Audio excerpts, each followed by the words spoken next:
اور ایک اور طریقہ بھی آج کل چلا ہوا کہ جی روحانی علاج کا کورس کروایا جائے گا. دیکھیں بات توازن سے ہٹانی نہیں چاہیے.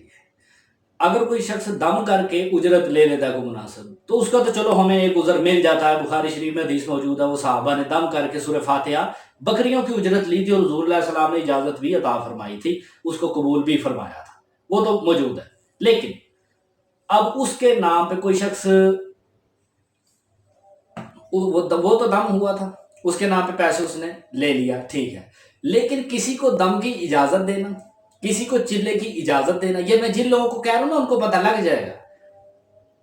وہ لاہور میں بھی ہیں جراثیم اور کراچی میں بھی ہیں, بس اشارہ کافی ہے کہ وہ عملیات کے کورس کروا رہی ہیں آپ کو اور آپ سے اس کی فیس لے رہے ہیں. تو یہ کہاں سے ثابت ہے؟ انتہائی ناجائز ہے.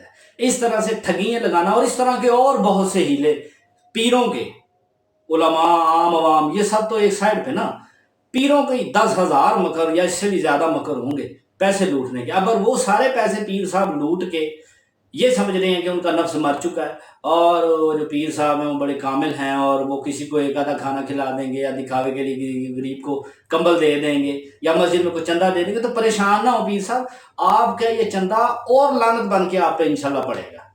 آپ نے دین اور شریعت کے ساتھ کھلواڑ کا ٹھیکہ لے لیا. اب آگے چلیں جی, بات